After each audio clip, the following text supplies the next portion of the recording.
Good morning to all. I am Muttamal, Assistant Professor, Department of Mathematics, Rogini College of Engineering and Technology. Today I am going to explain the topic Properties of Analytic Function. Course outcome. The various methods of complex analysis can be used for efficiently solving the problems that occur in various branches of engineering disciplines. Okay, property 1. An analytic function whose real part is constant must itself be a constant. Now proof. Let the analytic function is denoted by f of z is equal to u plus iv. We know that if the function is said to be an analytic function, then it will satisfy the Cauchy-Riemann conditions. So the Cauchy-Riemann conditions are ux is equal to vy denoted by equation number 1 and uy is equal to minus into vx, that is denoted by equation number 2.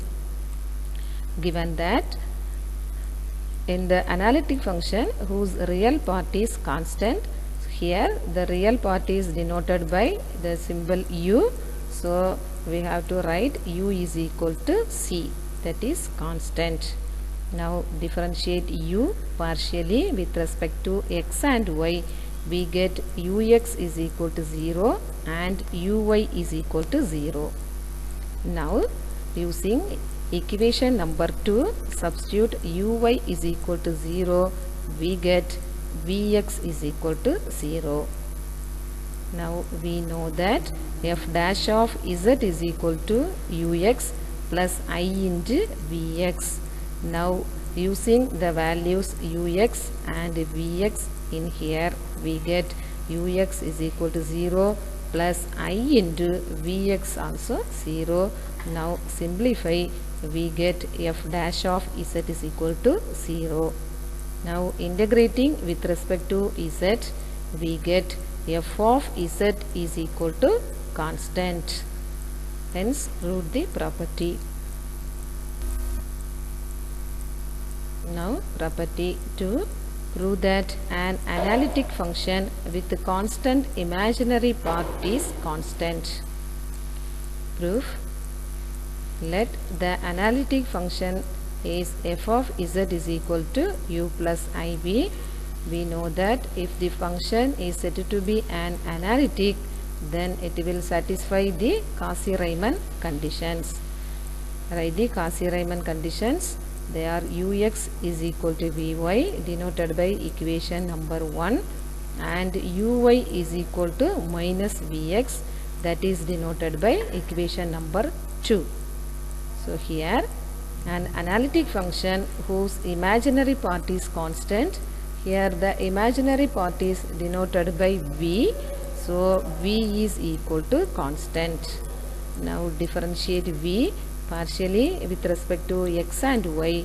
We get vx is equal to 0 and vy is equal to 0. Now by using equation number 1, substitute vy is equal to 0, we get ux is equal to 0.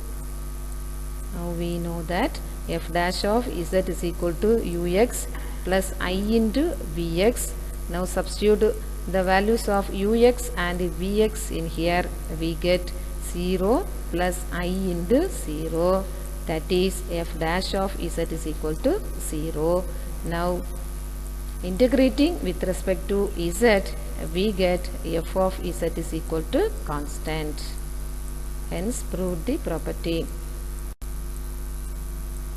Now property number 3. If w is equal to u of x comma y plus I into v of x comma y is an analytic function, then the curves of the family u of x comma y is equal to c1 and the curves of the family v of x comma y is equal to c2 cut orthogonally where c1 and c2 are varying constants. Proof.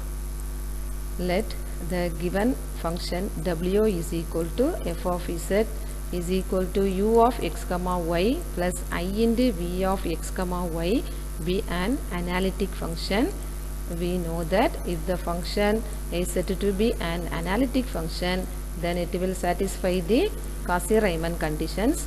The Cauchy-Riemann conditions are ux is equal to vy denoted by equation number 1 and uy is equal to minus vx, that is denoted by equation number 2.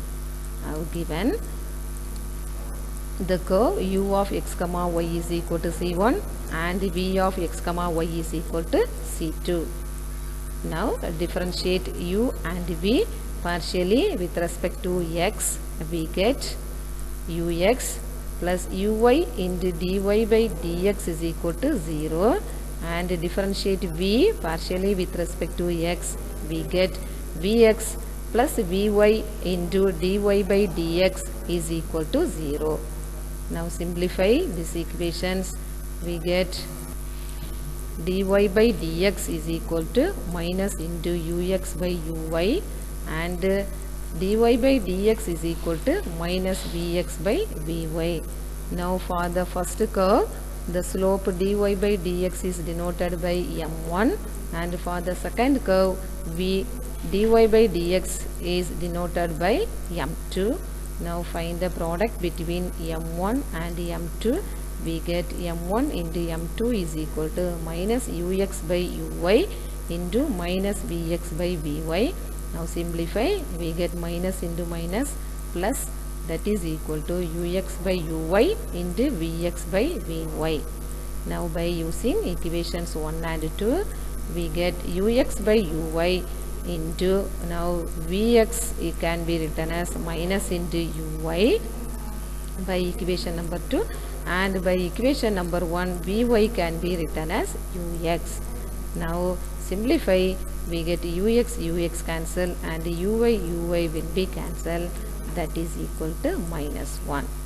So the product between the two slopes m1 and m2 is equal to minus 1.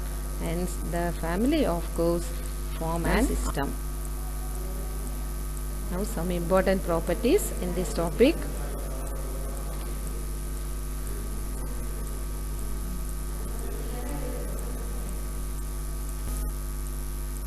Thank you.